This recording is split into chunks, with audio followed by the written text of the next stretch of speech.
mute.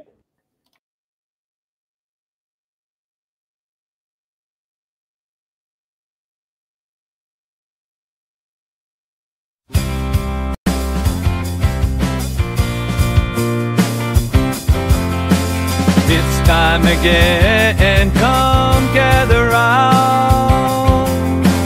We're here to share insights, lift you off the ground.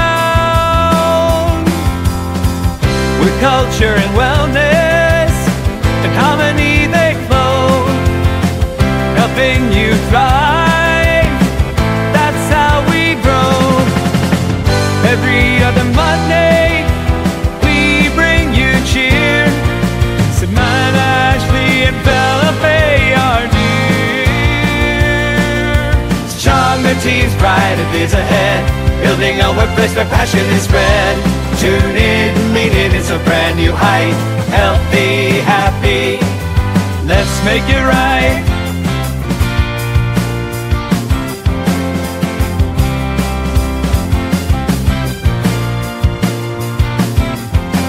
Mental clarity, physical strength, so true. Financial wisdom and tools, just everyone, I have an announcement.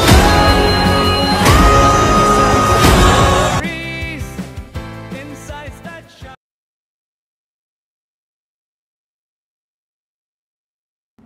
Well, hello, everyone. Welcome back to the Workplace Wellness Hour.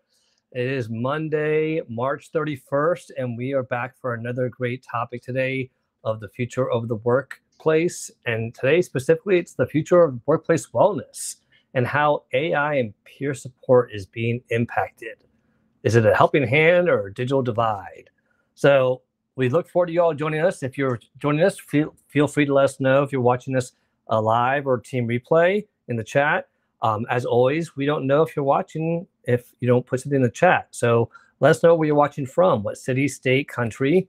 But I'm excited to be here with these amazing co-hosts, Sumana and Ashley. We were just talking in the green room here for a little bit. And it's amazing how the world just is always throwing things at us. But sometimes they throw us a good thing. And it's always nice to receive those good things because, boy, the bad things don't stop, do they? But Sumana, how are you doing?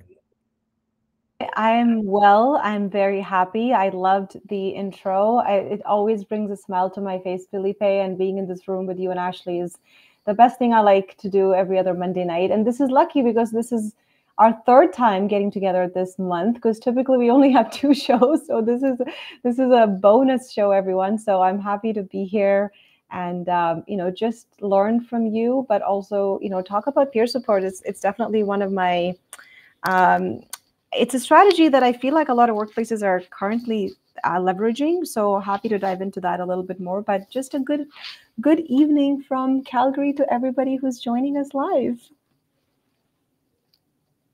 Ashley, how are you doing?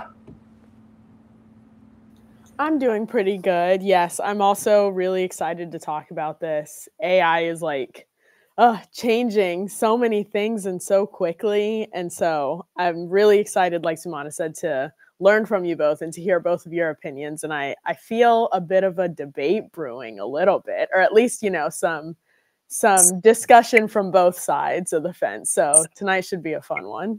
Oh, a healthy debate is definitely brewing. Actually, there's no doubt about it. And I think it's, again, healthy is a key word, y'all. And we encourage y'all to join us. We're going to put the link to join us in a little bit here. But today's topic really is something I think is very relevant. And so the intro, I will say, if anyone caught the intro, we're always trying to keep it fresh and new. I just came back from vacation, and I had a little clip there of me and Copper walking and taking a hike, because again, we talk about mental, physical, and financial wellness here. So it's always great to see everyone joining us here. And I want to say welcome to Stephen. It's great to see Stephen, our LinkedIn librarian, I always call him, and Kenneth. It's always great to see you there. And Roy, thank you so much for joining us. I know it's late for you. Well, actually, no. You are it's actually tomorrow. Roy's watching us in the future. He's in Australia. And Christy, welcome. And Leslie Flowers. Leslie, I'll be honest, I have not listened to the audiobook yet. but I am going to, because I just want to make sure that I don't get interrupted, but I am looking forward to it. And Jay, it's been great to see you. Jay's been a recent follower that has just been really just engaging and sharing great insights. So it's always great to see Jay here. And Raquel Flores, ¿cómo estás, mi amiga? It's always great to see you. If you're not following Raki, she has some amazing content she puts out there and just really an amazing person. And Nick, Nick, who is officially my publisher, I can say. And if I publish my next book, it's going to be through her, if she is willing to. She might say the book sucks. I don't know. And Melissa Houston, it's great to see you, my partner in crime for Careers, Chaos, and Coaching on Sundays. And who else do we have here? Sia. Oh, Sia. So Sia, I hear that you're coming to DC with Ari. I cannot wait. That is going to be awesome. So I look forward to seeing you. Hopefully, hopefully it's not secret, but if it is, I just blew it. Sorry. And let's see. And Melissa's, yes, Kenny. So just want to say hello to everyone. Keep on sharing the chats where you're watching from. Let us know your thoughts about the AI peer review discussion as we share it. I'm going to, I realize that I tend to share Fluellen 5 first, and then we discuss it, but I figured I'm going to share it at the end because I have two thoughts. I have two versions of Fluellen 5 today. One is concerns about AI and peer relationships, and then 5 recommendations on how AI can help actually peer relationships, which as I was writing it, it was very eye-opening. It was very like, you know what? This is something that I need to take my own advice on this one here because I realized something that I'm not going to share yet, but it was a very eye-opening point that I will share when I share my Fluellen 5. So Ashley and Sumana, I know that you're used to me doing that first, so I didn't tell you all I was going to do that. Would one of you like to go first on sharing your thoughts on this? And we probably should do introductions too for people who have not met us yet. I'm always bad about doing that. So let me do a quick introduction for those I've not had the pleasure of meeting. My name is Felipe Cofiño. I'm a passionate HR executive, a career coach, a LinkedIn enthusiast, a recruiter, and I was recently named a LinkedIn Top Voice by LinkedIn. So however long I keep that title, I will definitely take that responsibility seriously. But as far as LinkedIn enthusiast, it's about doing things with these amazing co-hosts like Sumana and Ashley, and really just tackling topics that are relevant and real. And that's, to me, that just is exciting. It's interesting. I'm very curious about it. So for me, it's much of a learning experience sometimes as it is for anyone watching, because it really does help us tackle topics that we may not have dove into if it wasn't as relevant as they are today. So Sumana, I'm just going to hand it over to you to introduce yourself and start us off with this topic here. Awesome. No, I love that. And thanks for switching things up, Felipe. I always kind of wait for your Felipe's 5 before I speak, but this is an interesting switch up. I like it. Welcome, everyone. I'm happy to have everyone here. I know this is weird because I don't get to see all your names unless you type your name or give us a quick hello in the chat box. So I do see there's 25 of you listening. So please just say hello so I know who's in the audience. I know I've seen quite a few names here already, but unlike the old LinkedIn, I don't get to see all of your names here in the back end, but just want to see who is here. So just pop in and just say a quick hello. My name is Sumana Jeddy. I am the founder and president of Jeddy Wellness, where we design evidence-based workplace wellness solutions for businesses. I am very passionate about workplace wellness and of course, health. That is my number one sort of priority in life, is to make sure that our quality of life can be sustained. And workplace is, the one area where we need to be dedicating a lot of our time. So I'm very excited to be here and to do this Workplace Wellness Hour show with Ashley and Felipe for 3 years now. So this is quite the streak that we have going on. Now, in terms of the introduction here for the topic, I did look at this as a bit of a debate because AI, I use it a lot, in the space that I currently am. I leverage it for just a few sort of components and when I'm developing, workshops or courses, but I'm reading a lot of literature. So I do want this to be a little bit of a debate.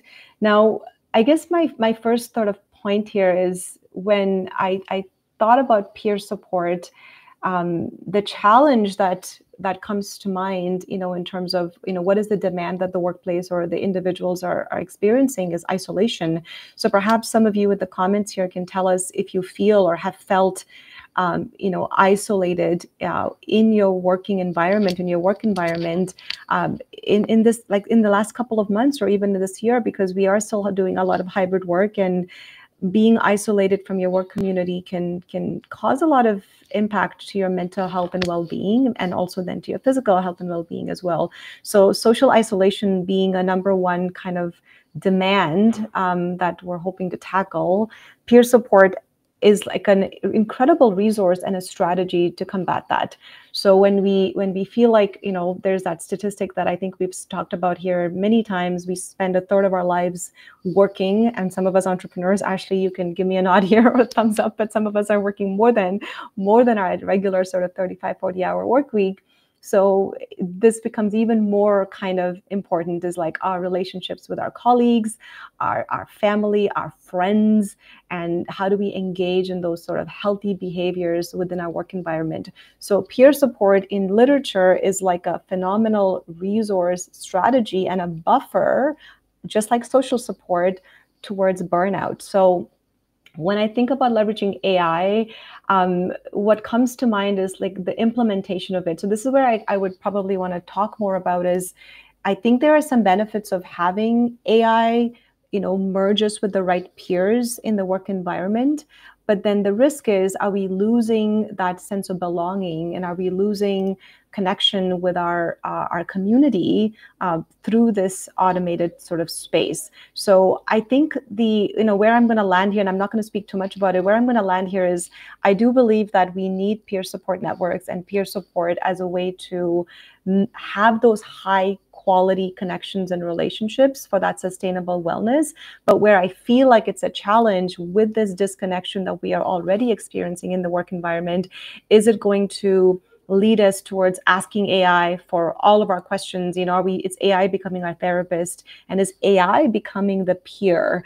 And am I not going to my actual peers to sustain that high quality connection? So that's kind of where I feel like I'm on the fence of, I think human connection is very, very important. And if we can leverage AI to develop or create those networks, and we can, that would be the step one, is like AI can help me create those networks, but the human connection still needs to happen within the work domain. So I'll leave it at that for now, and pass it over to Ashley to introduce herself, and let's talk more about this topic. Yes, thank you so much, Sumana. I just want to start by echoing. I feel like we say it every single show, but I'm going to say it again. I also miss the old LinkedIn. Oh my gosh. I wish I could just put a thumbs up or a heart whenever I want to here, but alas, it is what it is. But yes, I will introduce myself. Hello, everybody. My name is Ashley Fluellen. I am an artist and the founder of Dear Imperfect Artist. And through workshopping, art teaching, and coaching, I help recovering perfectionists tap into their creativity and cultivate a sustainable artistic practice. And man, I'm going to come with a bit of a pessimistic opinion. I'm on the art side of the AI, debate online, and it's tough because I'm also an entrepreneur. And so where I fall with AI, oh my goodness, I think that it can be extremely helpful.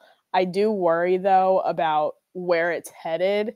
And Sumana, you touched on this a little bit, and this is what I was going to bring up, but there are so many AI tools out there. There's AI journaling, there's AI therapy, and a lot of people are even using just like regular ChatGPT as therapy or to get dating advice or whatever the case is. And where I worry is that we are losing those human connections that we so desperately need. I mean, between remote work and AI automations and let's just go like huge, the internet, this is all kind of the winning combo for, like Sumana said, isolation and possibly the possibility of feeling alienated. And we spend so much time working. And again, while I do think that AI has a lot of potential to be helpful in the workplace and in kind of helping us to achieve those peer support networks, I gotta say, I think it's bad. Oh my gosh. I think we're hurtling towards some bad stuff. And I don't know what that's going to look like. Call me a conspiracy theorist. I will, gladly be the tinfoil hat wearer of the group. But I'm just worried about information and, the implications that can come with AI. And with this, I also wanted to share this quote. I saw it a couple of weeks back, and so I'm glad that we're talking about this today. But this writer said, "I want my AI to do my laundry and dishes so that I can do art and writing, not for AI to do my art and writing so that I can do my laundry and dishes." And I think that really hits the nail on the head, because while I feel like there could be a place for AI, I do worry that the way that we're using it, it's starting to replace that human aspect that we so desperately need in this world. So I'm on the side that AI is bad. I'm excited to hear, Felipe, your concerns and your recommendations. Hopefully you'll pull me to the other side. Well, and so I think there might be one specific thing that has it gives you an aha moment. They're like, oh, I didn't think about that. Before I do that, just wanted to say hello to, I saw Margaret joined us. Thank you for joining us, Margaret. And like I said, I'm going to put in the chat very quickly the link for to join us. Actually, you know what? I think you can't copy it from the chat, so I'm actually going to put it in the comments of the events, because there I know you can copy it. And we will bring up on stage in about 5 minutes here. But so this topic here, before I start, I did fail to mention that if you are looking for any HR services, recruiting needs, or career coaching, feel free to reach out to me, Cofiño Consulting. We definitely have a lot of services that we offer for individuals and for companies, especially if they're trying to improve their workplace. But if you are not following me on YouTube, do me a favor, subscribe to my channel so you can see not only all the amazing episodes that we've done here on the Workplace Wellness Hour, but some of the other shows I do as well, like Careers, Chaos, and Coaching, Social Saturday Chat. And you'll also see some entertaining, funny videos of me if you dig deep enough that I have not taken down. So feel free to do that if you want. But for today, I promised you all some Fluelle 5. And so the first set are the concerns. And I'm not going to do a lot to belabor the points everyone already made. But let me see if I have this in the right order here. Is this the right one? Nope, that's recommendations. Hold on. All right. So here are the 5 concerns of Fluelle 5 for peer support. Okay. And so number 1, let's just go right into it. Loss of human connection. You already talked about that. I'm not going to belabor that, but the reality is that if we use it to replace how we communicate with other people, it's going to impact our relationships, and we are not going to have the ability to do that. So the risk of making peer support feel transactional rather than personal is very real. Number 2 on this is bias in information. All right. AI models are always good as data they put in. All right. Think about when you are using ChatGPT. If I only tell ChatGPT to talk about recruiting and I don't say anything else, it might not talk about onboarding or branding or job postings or legal issues. I need to give it that information. So it's not going to give you the best information if you're not being thoughtful and really giving it the right data information so it can give you the best answer and support. Number 3, privacy and trust issues. All right. reality is employees are hesitant against AI powered stuff because they're not sure how their data is going to be used. And that's a real fear. People's identities get stolen. There's so many times when they, don't click on the link, don't click on the link. AI's got a lot of links, y'all. So it is something that there's a lot of skepticism, and without the right security and privacy, you're going to lose the trust. And that, again, is not going to be good for peer-to-peer support.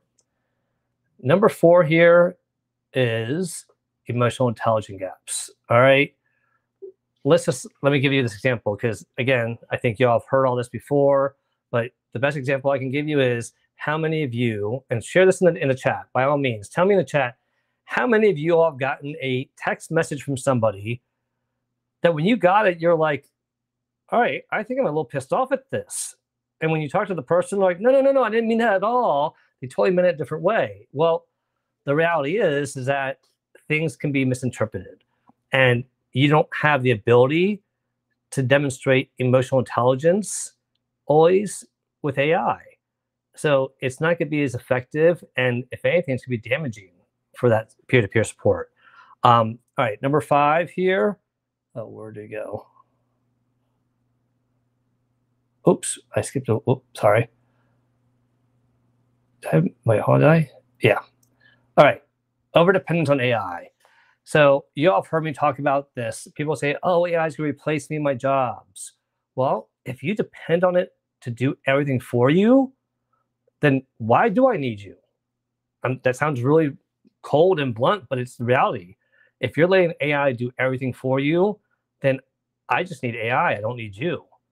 So being so overly dependent on AI not only can hurt the peer-to-peer relationship because it's not authentic, it's not really you, but it can hurt you in other ways that you didn't even think about. Not only at work, but relationship-wise. If I have a relationship with you and I feel like I'm talking to an AI and I'm not feeling the empathy or the sincerity or intelligent answers that I need, I'm going to find it in somebody else who's got a better peer support mentality than you do. All right. So those are the 5. I think Sumana and Ashley both touched on a lot of those. And I agree. I agree on all of those points, 110%. Now, as I was going and playing devil's advocate, this is what happened. All right. So obviously, Felipe's 5 recommendations for AI and peer support. All right.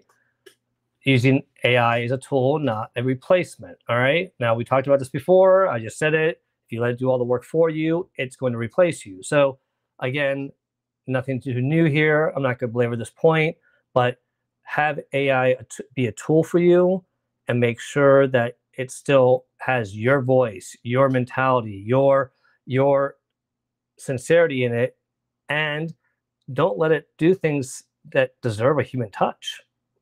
If peer-to-peer support sometimes needs that human touch, and if you don't have that human touch, you are going to not be as effective. Now, number 2, train AI with ethical and inclusive data. All right. So to minimize bias in information, organizations can regularly audit AI systems, diversify training data, and involve diverse teams in AI development and oversight. This allows a lot of the potential risk issues of human interaction, being biased or unethical, out of the equation a little bit, okay?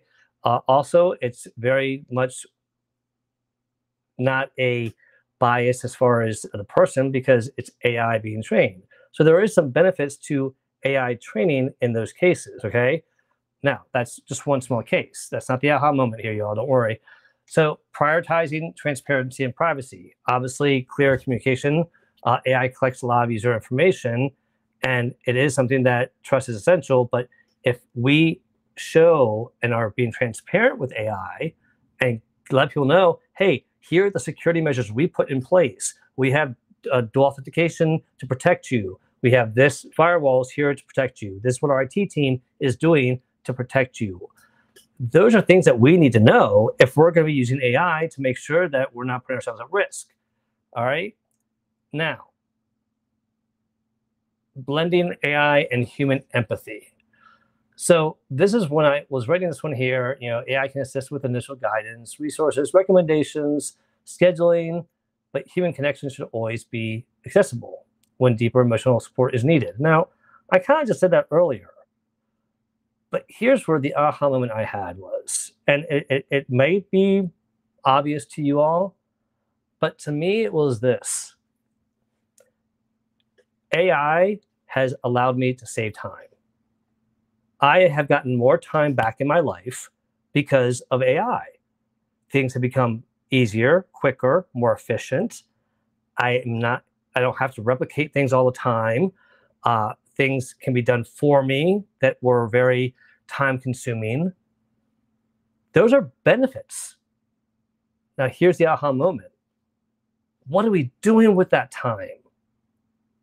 That time is where I can use it for peer-to-peer support, that I can go and check on people. How many times 5 years ago did we say, I wish I had time to help this person. I wish I had time to go support this person. I just don't have enough time in my day. Well, guess what, you all? AI gives us time back. And it's how we decide to use it that makes a difference. So I was blaming AI for a lot of stuff and saying, oh, AI is going to take away this, take away that. It's like, you know what? It's only going to take it away if we allow it. And so that was my aha moment, because it was really something where I realized I'm not using my time as well as I could to provide peer-to-peer support in some cases. And I'm not so talking about the employees in my department. I'm talking about some of the other HR professionals that I know that I'm not as supportive as I could have been in certain cases because I'm new in a certain field. And because of this room, actually, Sumana and Ashley, I reached out to them, connected with a number of them, invited them to a social hour that we're doing this Wednesday, and 5 of them so far are coming. And it's going to be a chance for us to connect and take that peer-to-peer support to a next level, to really share examples in person, because we don't always share everything on email or video. So I spent a little bit more time on this one here because this was my aha moment. It really was. And then the 5th one real quickly was empowering leaders to leverage AI for well-being. Here's where we have a chance to use, again, AI to do things so that our employees don't burn out and say, hey, you know what? You don't need to do that. AI can create that format for you and format that for you. Go take a break. You need a break. Or, you know what? We already have a template that you created last time. We can duplicate that, and AI's got this in the system. It will write it the same way. We're good. Those are very simple examples, I know, but I'm just trying to say AI can allow us to help employee wellness so they can focus on things that are priorities, including their mental, physical health, and they can actually do things that are important. So those are Felipe's 5 there. I know that was a little bit longer than probably everyone thought, but it is something that I think is important to share. The fact that I was a little bit on the, yeah, it's going to hurt, it's going to hurt. And I'm like, you know what? It's only going to hurt if we let it. So, Sumana and Ashley, what are your thoughts? Have I changed your mind, Ashley? Let me go to you first. Yeah, I was gonna say these recommendations are really, really good. A lot of things I hadn't even thought about, like your point about how AI saves us time, which it absolutely does. And then what can we use that time for? For pouring into the actual people in our lives. I just think that that's genius. And I hope that this is how we use AI. I'm definitely going to keep that in my back pocket. It's definitely a mindset. Mm-hmm. I mean, I just went on vacation and I used a lot of AI stuff before I left to get things in order, and I didn't realize it until I was preparing for today. So, Sumana, your thoughts before we start bringing some people on stage? No, that was a phenomenal. Thank you so much. I loved listening to you. I mean, I don't think I've changed my mind per se. I do believe that there's pros and cons, and like any tool, I look at this as a tool, and just if you go and get a prescription medication, for example, antibiotics. They say use it for 7 days, and that's what you're supposed to do. So my science brain is like, okay, this is a tool that I can use. Like, or if you go for yoga, like you go use a yoga band or the blocks. These are just tools that are available. Now, I guess my one question though, while you were speaking, Felipe, was, and I don't know maybe if you mentioned this or not, it's like the comment about, or the thought I'd like for the audience to think about is the confidentiality piece when it comes to peer support, because there are a few different types of peer support, you know, the formal ones and the informal ones. And the formal ones, and Felipe, you can attest to this, are those EAPs, ERGs, things like that. And when I leverage something like an EAP in the formal setting, I go in with the belief that I'm going to meet a person, a human person, and that I can share vulnerably what my questions are or my concerns are, and that there would be this confidentiality that would be maintained because I'm going to talk to a person that's going to help me with my personal or my work-related sort of issues.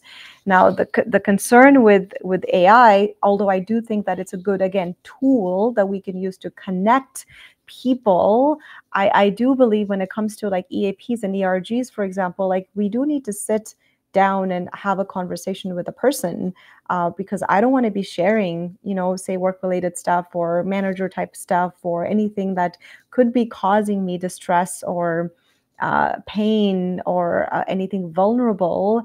I would like to talk to a human being when it comes to those types of situations. Although you know, these, again, I mean, I guess my point is, it's a good tool, and yes, it will give us time. It'll give us those resources that we need.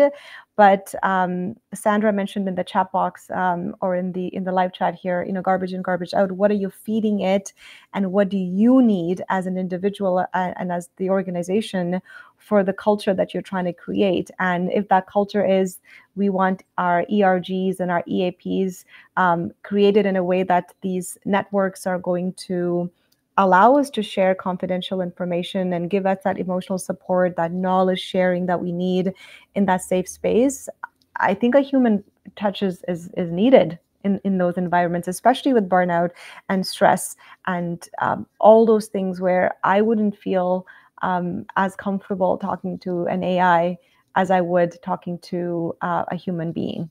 Just wanted to throw that out there in the pros side of it. Well, and I think that's, you know, there are places where it cannot replace that human factor, where we need someone to talk to a person that can empathize, can rationalize, can understand experiences. And that's not something that AI can do, at least not yet. Now, I will say this, though. To your point earlier, I do think that there is some value to the fact that with AI, and oh my God, the thought just went out my head. Crap. You made was it about the, while you were thinking, I'll just share one more thing, and maybe Sure. it'll pop up in your brain. But the other side of the coin is, you know, the informal support. I guess we didn't talk about that very much, but those very spontaneous, and I'm a huge fan of high quality connections, and I added the word high quality human connections now, because these informal conversations that are more spontaneous, that don't really require the workplace to create a structure, we don't need AI to do that. We can just create those informal collaborations and ad hoc conversations, you know, through just talking to people like we do here, right here in LinkedIn Live. I don't know if that brings any thoughts to you, Felipe. No, it helped me remember, yes. But I agree with your point. What I was going to say was the fact of the privacy and the trust. All those points that you brought up were very valid.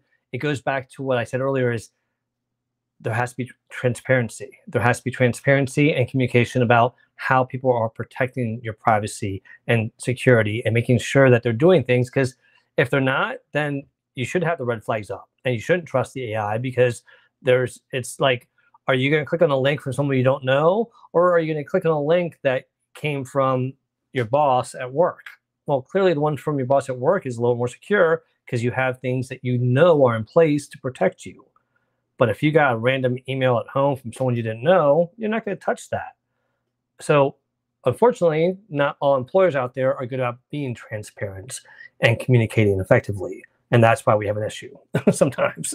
So, all right. Well, listen, thank you. Great to see Brenda Lee sound in the comments, and Nick, of course, and LinkedIn user. I don't know if you're the Wiser Tiger or if you are Damian Kinsey, but either one, thank you for coming. Let us know who you are. And Jason, I would love for you to join us in this conversation as well, Jason. Feel free to join us on stage. But while we wait, I'm going to bring Jay and Margaret up. Thank you for joining us on stage here. Jay, please tell us your thoughts on this topic. The mic is yours. You got 2 minutes. Over to you. Yeah, hi. Can you guys hear me? Yep, loud and clear. All right, cool. So,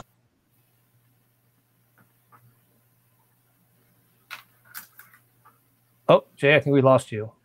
You there? sorry, I was muted for a second. Okay, you're back. Yeah.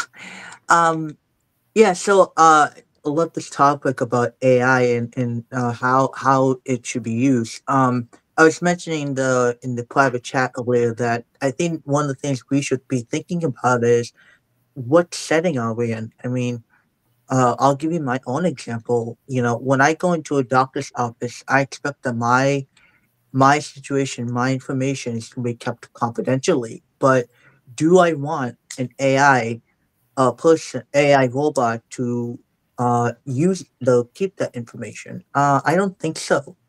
I would like to have I would like to see a licensed individual be able to talk with that patient. You know, a robot doesn't have have that certification. You know, someone who studies that particular diagnosis, that specialty, you know, they those kinds of things should be studied, should be you know talked about with the human. And so, you know, when I go into when I go into the hospital, you know, I always see a pulmonologist, and that pulmonologist is licensed because they have studied the information about the various types of respiratory illnesses. But whereas a robot AI or robot themselves have not been licensed, and you're more better off to talk about those things and with a human, in which a human has that confidentiality power. So I really think that it's important that how we use the AI. Again, I say it's a great tool, but it doesn't have that same interactive feeling or touch or human interaction. So I just like to leave it at that. Thank you.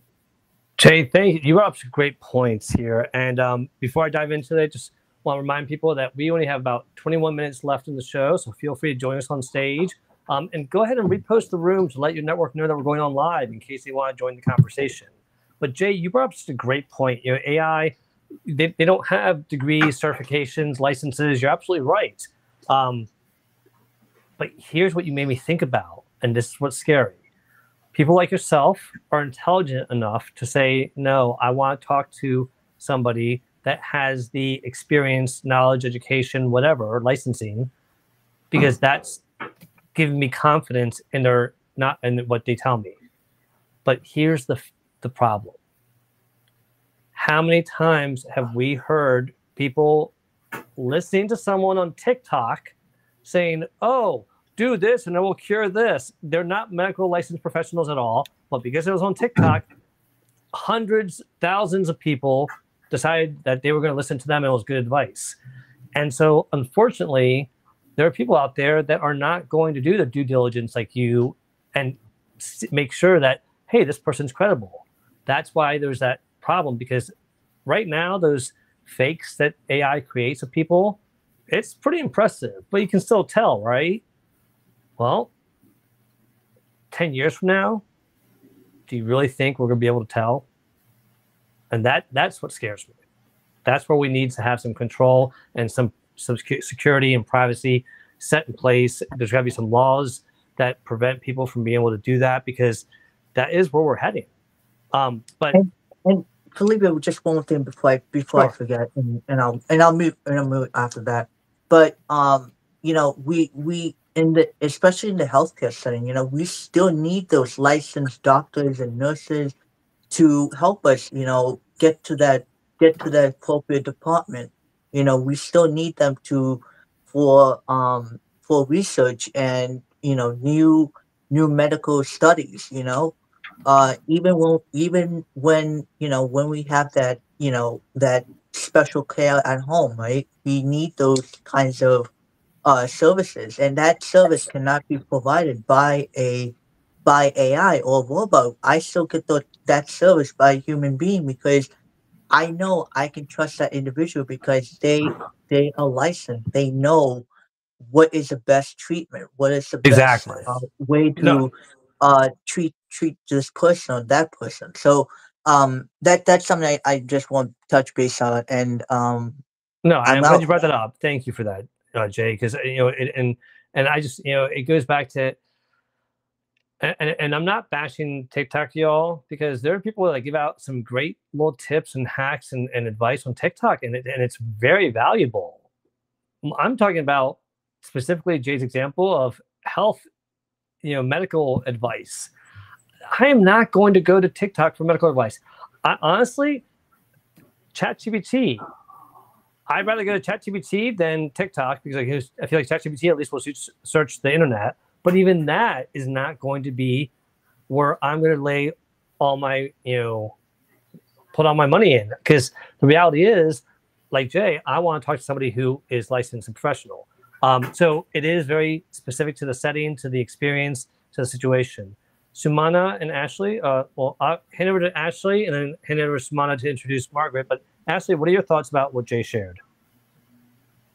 Yeah, I mean, I want to start by saying I completely agree with you, Jay. And as somebody who made it clear at the top that I think that, you know, AI has the potential to go in an unhelpful direction, I do want to play a little bit of devil's advocate. And I'm curious, Sumana, to hear your thoughts on this, especially coming from the healthcare background. But I've seen a lot, and granted, this is moving a little bit away from peer support, but with regards to AI, I've seen a lot of people make the argument that there's less of a possibility for human error if we trust AI because we can program them to be as close to perfect, whatever that means, as possible. And especially looking at healthcare, where we're operating and where there is such a potential for error. I'm curious what you think. Is AI useful in those spaces? Is it useful as a tool, or should we kind of... And I want to add to that also, Sumana, is along with, I love that question, Ashley, is do you think AI in the healthcare field is going to help doctors have more time for patient care? I love that this conversation has moved towards healthcare. So thank you for that question.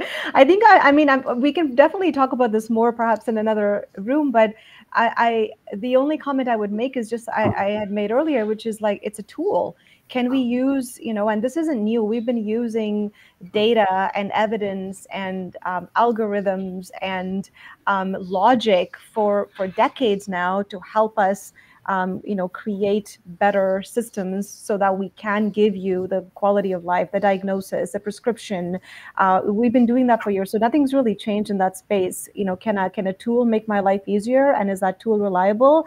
Then of course I'd like to use it, and especially in the healthcare space with, you know, viruses and bacteria where I come from, things are constantly changing and they get smarter. The bacteria gets smarter. We've seen that with COVID. The virus gets smarter. It changes its genome. So we're constantly looking at data and evidence to say, well, can we make this better, and can we create a better drug or a better immunization strategy or vaccine that can help with healthcare. But going back to what I originally said, tools can help you as long as you work within the domain of what the tool is for. I did like Jay's comment a lot about setting. I do want to piggyback on that just very briefly and mention one more thing on the side of like, here's what peer support can do without AI, which is shared experiences. I mean, we come to this room. I've learned a lot from Felipe. I've learned a lot from Ashley and everyone else who comes to Workplace Wellness Hour every other Monday night, but it's these shared experiences and learning from each other that allows us to better understand these challenges, and it makes us more relatable. It makes us more grounded in what we're looking for. And like, I don't know if AI can potentially do that, because the tone of my voice, hearing different stories from the artist, from the HR individual, from Jay, from all the comments that I'm reading. And I'm sorry, whoever's not muted, if you don't mind just muting yourself, that would be super great, because there's some background noise there. Thank you very much. So yeah, with setting, I think shared experiences is something that we can rely on AI for, that shared experience. So I'll stop there. I'd love to introduce Margaret, because I know we do have just a couple more minutes here to be live. And I think we have another individual after that. So I'll pass the mic over after Margaret. It's over to you. Thank you, Sumana. A lot of interesting points have been brought up, but fundamentally, I wish y'all had invited someone like Timnit Gebru, because she's really the expert that's on the pulse point of this exact intersection between like the entirety of the human experience intersecting with AI, and a lot of the concerns that she brings up really delve into how the rapid acceleration of AI is directly correlated, and in my personal opinion, probably has causation with the vast amounts of fact checkers and quality assurance personnel that have all been quietly let go within the last few years, and a lot of that really has lent rise to the classic phrase inside of AI field, garbage in, garbage out, in that it doesn't matter how great constructed machine learning algorithm is, or how great a AI system is constructed to handle all in data that's inputted. None of that matters if the data inputted is garbage. So I think people don't really think about that nearly enough, and I wish people did think about this more, because when we entrust something as important as life or death and its boundaries to a tool without proper context for how and why that tool should be introduced, that's deeply dangerous. And people don't really seem to think about that nearly enough. So I think AI is really a tool that can be used with great success if you understand the context in which it should be used and how it was designed to be used. But the way that people expect it to do multiple roles at once and then are disappointed when that fails, I think don't consider how it was supposed to be used at all. So that's just my 2 cents. Oh my God, that's more than 2 cents, I think, Margaret. I absolutely loved your comment.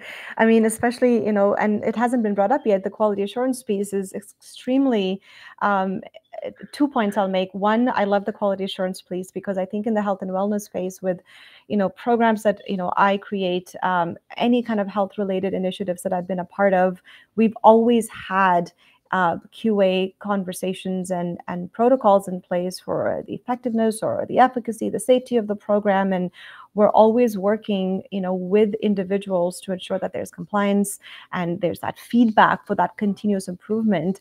And what the other comment that I'd like to make here, which you kind of alluded to also, is I don't think any of us got training to actually use AI. We've just sort of figured it out in our own way.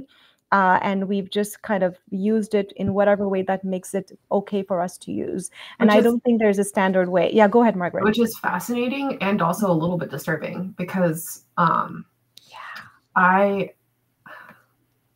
went through the university system curriculum for electrical engineering, and considering how dangerous some kinds of prototype hardware can be, it was always drilled in that no matter how long it is, you always read the user manual first, right, before you do anything, so that you actually know what to expect and what success actually looks like. And the fact that people didn't really seem to anticipate that sort of lack of anything with AI really tells me that the engineers that built it didn't really talk to any other field when building it. Like, they didn't talk to the linguists, they didn't talk to the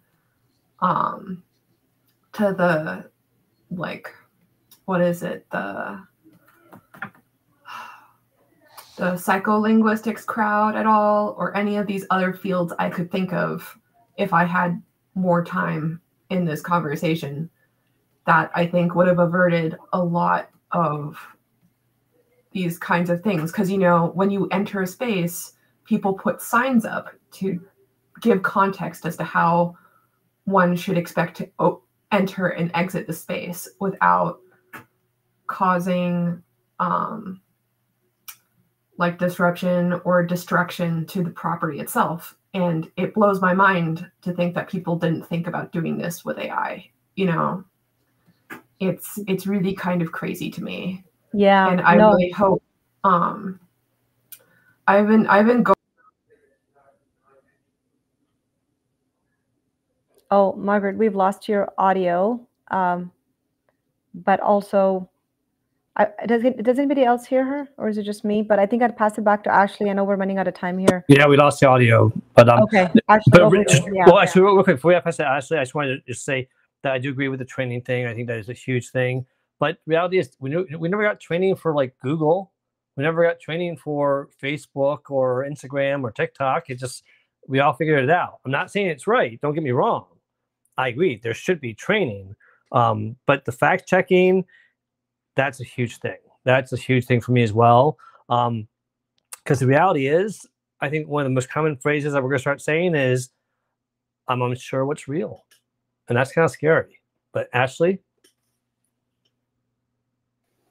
Yeah, we didn't get training on Google or the rest of the internet. It's really disturbing. I feel like that got me stuck for a second. Margaret, at the beginning of your comment, you also mentioned somebody who you wish that we had to guest for this conversation.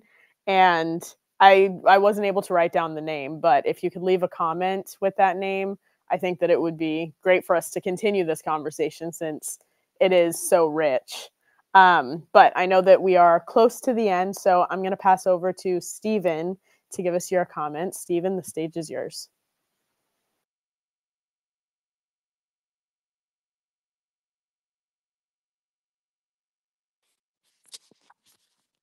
Sorry, Stephen, I muted you. Try again. Go ahead.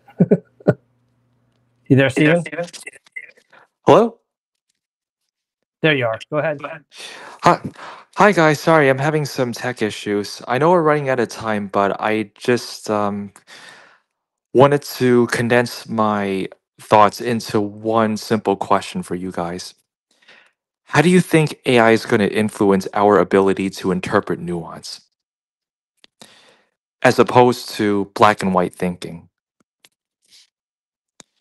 Because just for a little context, AI is easily used when we want to find shortcuts to problems we're having or things that we're curious about. At the same time, we have to think about how it's going to influence our tolerance for diverse ways of thinking and diverse knowledge. So that's my 2 cents. Great question. Oh my goodness, that's such a good question. What I'll say really quickly, I mean, AI is modeled after what already exists, and human thought has always been the driver of innovation. And it's gotten us to where we are now.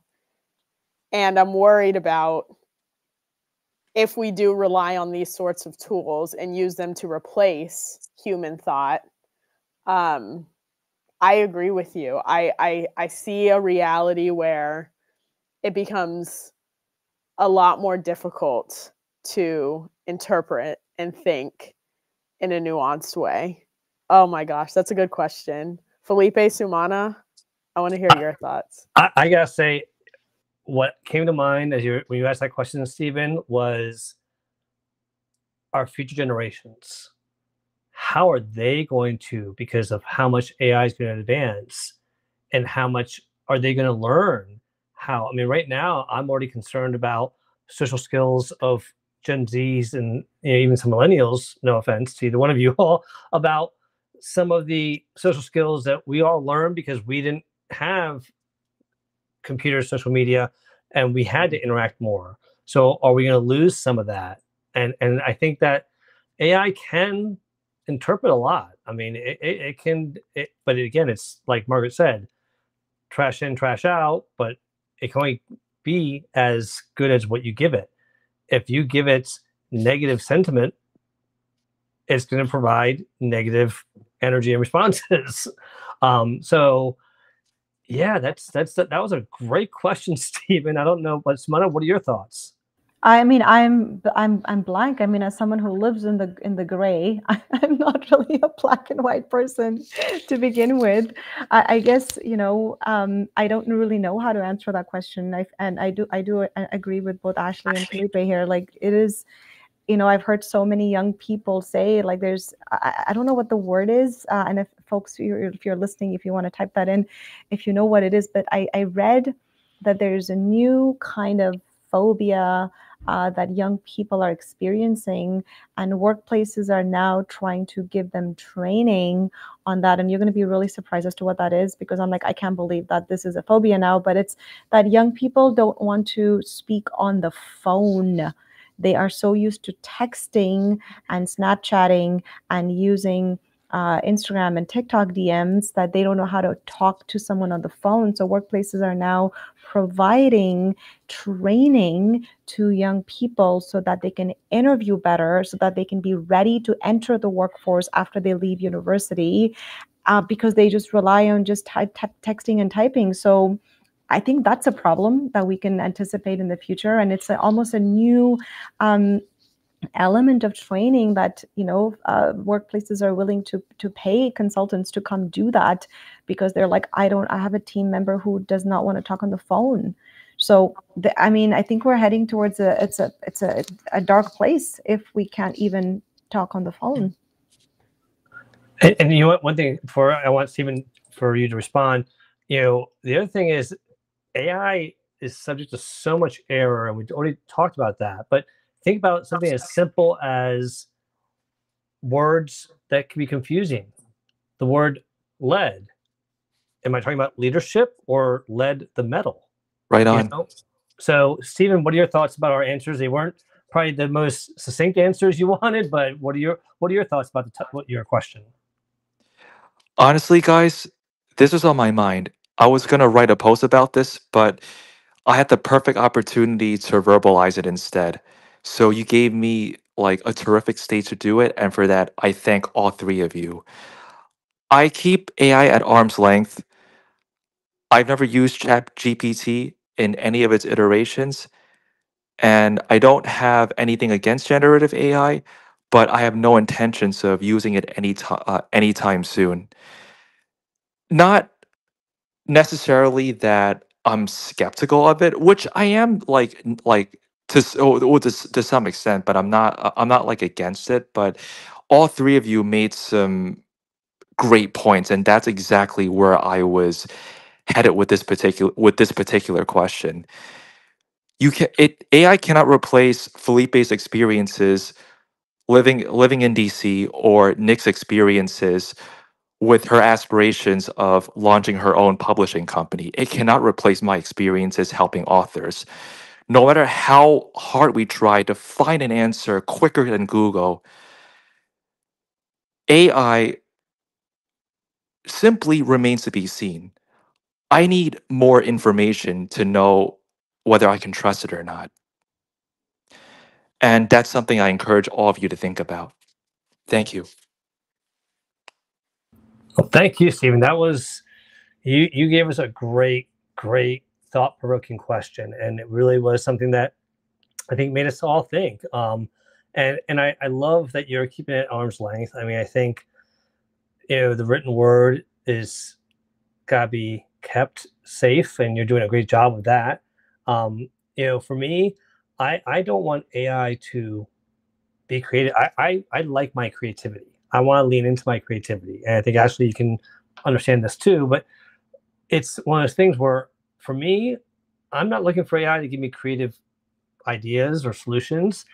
I use AI honestly to help my grammar and spelling more than anything else, or formatting things in a certain way. But again, it's the tool that I use to help me with my bigger picture. And I think that's the reality, is that we all have to make sure that we're not letting it take over and replace us. I mean, imagine if you had AI responses to everyone you talk to on your texts, on LinkedIn, in your AI at work, or not AI, your instant messaging at work. You would come across very insincere, especially if everyone realized we all get the same message. It's like when you write the same thing in everyone's birthday card and they all realize that they all get the same message, it seems a little insincere. Well, if you rely on AI for peer support or your relationships, you're going to come across as insincere. So as we wrap up, I will say, I think the Wiser Tiger asked how long we were going to be up here for. I sent him the link, so in case he pops up here last minute. But Ashley and Sumana, last thoughts and anything you have coming up that you want to share? I'll start. This was a really good conversation. I enjoyed getting to talk about this. And I appreciate you both and everyone who's joined us in the room, because I really feel like I have a lot to think about, as for the rest of the night. And then in terms of things coming up, on Sundays, I just want to plug A Moment to Make. It's a free online space for creatives to parallel play. Every Sunday from 4 to 5, I offer a sketchbook exercise if you don't have a project. And then my therapist friend of mine curates the vibes with a really nice playlist for us based on my sketchbook exercise. So that is that. And then Claudia Marulanda and I also, on the other Mondays that Workplace Wellness Hour isn't happening, around lunchtime, we have Artful Bites, which is our LinkedIn Live show, all about creativity and using it in our workplaces. So that is me. I will pass over to Sumana. Oh, thank you so much, Ashley. I mean, I put the comment in the chat there, but that's sort of my last final thought. Is AI is a great tool that I will use in peer support to design it. I would want to use it as an algorithmic approach. I would use it to find my data-driven kind of insights. I will use it to structure what the content might look like, but I will not use it for the implementation part of it. I think that's where the human piece, where the trust and empathy and the EQ piece, the shared experiences stuff that we spoke about, all of that is important. So that would be my last final say on this topic. In terms of what's coming up, Workplace Wellness, Jeddy Wellness, we have a monthly blog that we write every month. So this month, April's blog is coming out on Thursday, I believe. And this one's a really good one. It's going to be on the different types of burnout profiles, which if you don't know what they are, you're going to learn about it on Thursday. The Jeddy Wellness Ambassador Program is also getting, we're excited because I'm going to be launching or introducing you to a couple more people that have joined the program. So you'll hear about it hopefully in a week or so on the Jeddy Wellness page. So two or three more new ambassadors joining us. So the program is growing. So I'm really excited about that. And that's about it. Thank you, Felipe, and thank you, Ashley. I've learned a lot, and thank you, everyone, for your engagement in the chat as well as for coming up on stage. Well, thank you, Sumana, and I'm excited for Jeddy Wellness and how well it's doing, and just it's been so great to see it grow and continue to thrive, and it's due to all your great leadership. So, and for me, I just want to, first of all, let me thank everyone that just joined us. I mean, all of you in the chat, Nicole and Jackie and Brenda Leese and Steven and the Wiser Tiger and Nick and Chasen, thank you for coming. And Kenny, always appreciate your support, my friend. And all of you, and Charito, I'm so glad you made it. Our friend from the Philippines. It's always great to see you. And thank you for everyone that just shared in the comments, engaged. You know, our goal is to provide relevant information and topics, not just talk and complain about it, but come up with some solutions. And you all help us do that every time. And we can't thank you enough. This would not be anything without all of you all engaging the way you all do. So thank you for being a part of the Workplace Wellness family. And I cannot wait to see you all. As far as what I have coming up, just a reminder, I do have Cofiño Consulting. I have some events coming up, some speaking events that I have in May and one in Arizona, which I need to tell Melissa Houston about that in September. And so if you're looking for HR services, career coaching, speaking, recruiting, feel free to reach out. And as always, I would love it if you took a moment to subscribe to my YouTube channel. The YouTube channel where you can see all our past episodes of the Workplace Wellness Hour, see some of the great guests that we've highlighted, and also see some of the other episodes I've done with Melissa Houston for Careers, Chaos, and Coaching, or our Social Saturday chat group that we do on Saturdays, as well as some old videos that are a little embarrassing that if you dug deep enough, you'd find them. And a few of you, like Brenda Leese, laughed a little bit too hard at them, and Melissa Houston. But feel free to subscribe and follow me there so you can see some of the great people that I have the pleasure of working with, like Sumana and Ashley. As far as what I have coming up, I do have on Saturday, the Social Saturday chat with the amazing team there. That's going to be at 12 noon on Saturday, and that's Eastern time. And then on Sunday, I have Careers, Chaos, and Coaching with none other than Melissa Houston, and that's going to be at 11 a.m. Eastern time on Sunday. So keep an eye out for both those events. And other than that, I'll be back here with these two amazing ladies in 2 weeks for another great Workplace Wellness Hour. If you have a topic you'd like us to cover, please let us know in the chat. We always like to cover topics that you all share with us. But Melissa, I'm sorry, Sumana or Ashley, do you have any topics that you think we might want to cover?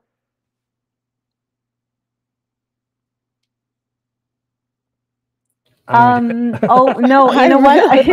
Wow, dead silence. Like, all right, I guess not. No, that's so weird because we always have a lot to talk about. No, we definitely do. I think there was a few. I know I wanted to talk about which we could piggyback off of this one, but I wanted to talk about allyship in the workplaces and how that can help sort of strengthen team well-being. I can throw that out there. Ashley? Yeah, that sounds good to me. I think that would be a great topic.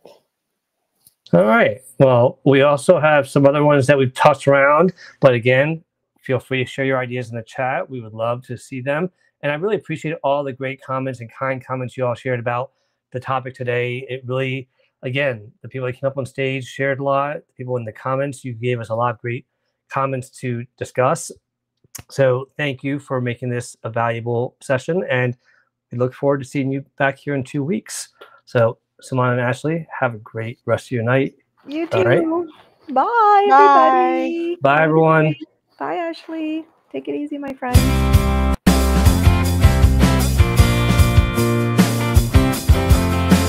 It's time again, come gather round.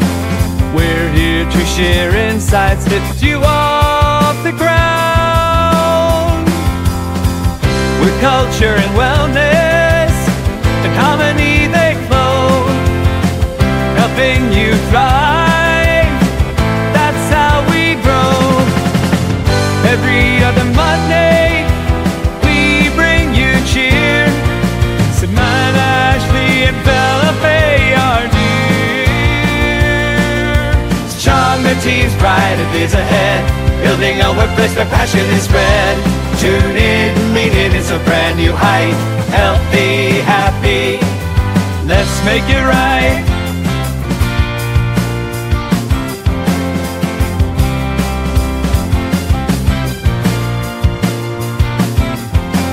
Mental clarity, physical strength, so true. Financial wisdom and tools, just Everyone, I have an announcement.